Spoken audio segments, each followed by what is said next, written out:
Eu quero mostrar uma tela, coincidência, era exatamente o que a gente estava discutindo aqui agora, né? De aproveitamento do Galo. Olha, como se diz saudade em turco, né?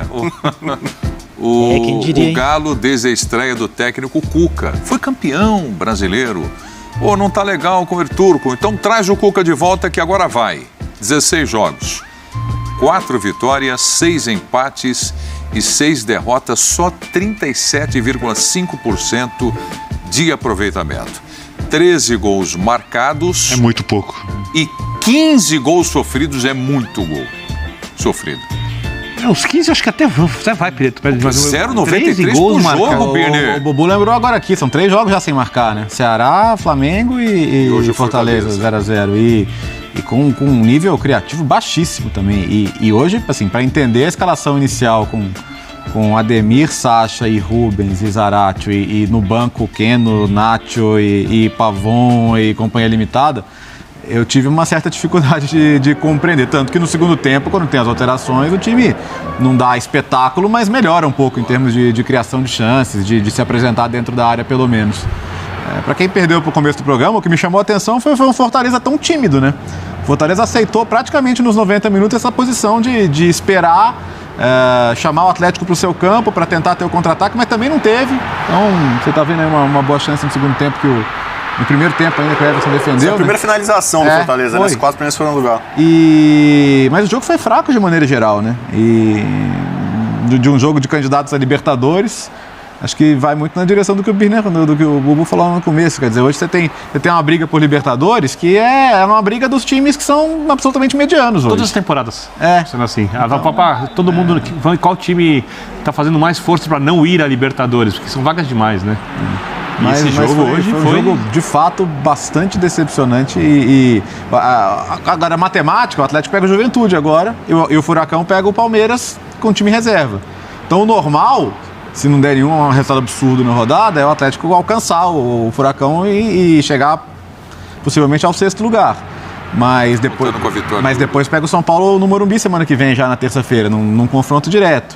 E com esse nível de jogo que o Atlético demonstra em todo o segundo turno, o Atlético alugou o 7º lugar, né? Tá quase pegando de uso o campeão. A defesa que nós falamos ali. Foi o Fernando Miguel, foi a jogada do Pavon.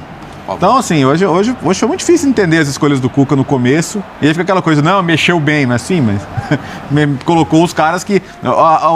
A maneira que ele usa o Nacho, por exemplo, é uma coisa que eu nunca consegui entender. Ano passado, assim, fez sentido ele sair do time, porque tinha o Diego Costa, e você tinha outras possibilidades e tal. Mas hoje, e ainda mais sem o Hulk, o Nacho talvez seja o jogador mais incisivo que o Atlético tem. Então, eu tenho muita dificuldade de entender que ele não comece um jogo ou que ele passe algum jogo fora de campo, cara. É que ano passado o Nacho estava jogando pela esquerda e ali ele sofria bastante, né? O Nacho é um jogador muito inteligente. É o cara que você coloca ali, ele vai achar o espaço para receber a bola, a construção, vai fazer a junção. O turco, Mohamed, fazia todo o jogo do Atlético em torno do Nacho, né? Talvez a grande mudança do ano passado para esse ano foi que o jogo passou a girar em torno do Nacho. E o Hulk, ano passado, muitas vezes jogava por dentro, quando o Diego atuava principalmente, né? Na função que seria mais interessante para o Nacho. E aí tinha um outro detalhe também, o Zaratio na direita, na mesma linha ali atrás do centroavante, estava jogando demais ano passado. Sim. E aí ele precisava de um cara da esquerda de velocidade, um Keno, um cara de escape, né? Ali um cara para ir. Quando você não tem o cara de escape funcionando de velocidade, você não tem o Hulk em campo, você não tem o Zaratio na melhor fase. O Zaratio ficou afastado com uma lesão e voltou no ritmo. E ninguém no Atlético está jogando no melhor nível possível. Isso tem que passar também pelos técnicos. No caso, pelo técnico atual. Porque se você tem 2, 3 jogadores atuando um pouco abaixo, quando você tem o time inteiro jogando menos, ou você tem um problema físico muito sério e não tem a menor lógica o Atlético ter problema físico. O Atlético foi eliminado. O Hulk e o Arana, né? São 2 jogadores que, para a temporada passada, foram... Mas não para jogar esse futebol. Não, eu sei. Eu concordo plenamente. Sobre o Nacho, assim... O Arana já estava no nível ruim, o time do Atlético. O Arana também caiu de produção, né? Nesse universo do Galo que as coisas não estavam funcionando como na temporada passada. Só que o Nacho, por exemplo, temporada passada, a gente faz aquela previsão do brasileiro, eu postei Galo campeão, Nacho o melhor jogador da competição.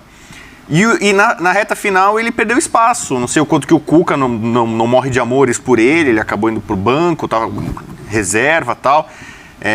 O Turco teve esse momento de resgate, olha, enxergar o Nath como um talento, o time pode rodar em torno dele e tal. O Cuca não vê dessa forma.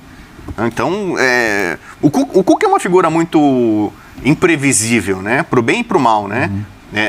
Quando você não espera, ele consegue fazer trabalhos espetaculares. Resgata o time, né? E quando você espera, ele perde demissão, sai, anuncia a saída, troca peças que você não entende e tal. E não sei se ele não consegue se expressar bem ou deixar bem claro, né, pro clube que ele tá, pra torcida que ele defende, exatamente qual que é o movimento dele, qual que é a ideia dele, né? Ele tem aquela mania de perseguição, parece que todo mundo tá contra ele. Acho que ele melhorou um pouco nisso, né? Antigamente reclamava muito, tal. Talvez ele tá com um pouco mais de maturidade nesse sentido. Mas ele continua sendo um técnico que toma decisões, e ele muda elenco, monta time, ele conhece muito de futebol, só que ele tem uma dificuldade talvez de comunicação, externa e interna. Então, talvez o Nacho talvez tenha às vezes as dúvidas. Por que ele não gosta de mim? Por que ele não me aproveita? Sabe? E aí você vê, mesmo o Galo, o Fortaleza também tinha seus desfalques, né? Mas com o elenco que tem, é quase que incompreensível como o Galo está fazendo essa campanha de 1 ponto por jogo praticamente com ele, essa conta, e um time que definha ofensivamente. Um time que tem essa variedade de jogadores aqui no Brasil para fazer a diferença. O Galo com dificuldade para fazer gol é algo realmente incompreensível. Lembrando que o time do São Paulo que veio antes do Cuca, que não foi campeão, mas não tinha nem Hulk nem Nacho também, né? Quer dizer, tinha um time mais ou menos parecido com esse aí, e dificuldade para fazer gol não tinha não, né? Então, eu acho uma situação muito delicada. Eu já falei aqui que eu repensaria o 2023. O Atlético tem muita confiança de que o Cuca ficando, o ano que vem é outra coisa, os jogadores melhoram, o trabalho engrena. Pode ser. Porque já aconteceu outras vezes. Não, de fato pode ser, mas eu não sei. Claro que depende muito das opções que o mercado vai te oferecer também, mas eu acho que essa coisa da instabilidade dele, de uma hora para outra ele resolver ir embora, acho que são coisas que você não pode ficar muito à mercê, não, sabe? Você acha que o Atlético ficou traumatizado com o treinador estrangeiro que não funciona? Pode ser. O futebol brasileiro tem dessas coisas, né? Tem um modismo do momento, o que o outro tá fazendo você quer fazer também. Então, na época do Carille, todo mundo queria efetivar o interino que ia dar certo. É verdade. Faltou paciência com o Turco? Não, acho que não. Depois é até mais fácil, evidentemente, de discutir agora, mas com o trabalho que fazia o Turco, estava tão ruim que precisava trocar, porque entrou o Cuca e o trabalho do Cuca está pior do que o do Turco. Mas eu acho que diz mais sobre o trabalho do Cuca do que sobre o do Turco, porque eu me lembro de sentar aqui para comentar já a reta final do trabalho do Turco, e teve um dia que eu usei a frase: o trabalho acabou. Você olhava para o campo e você... Eu estava aqui e concordei com o Léo. Acho que foi o jogo do Cuiabá, se não me engano. Podemos estar ambos equivocados, mas a impressão é essa. Porque assim, você falava que a defesa da época era assim, mas o time perdeu acho que 4, 5 jogos no ano só.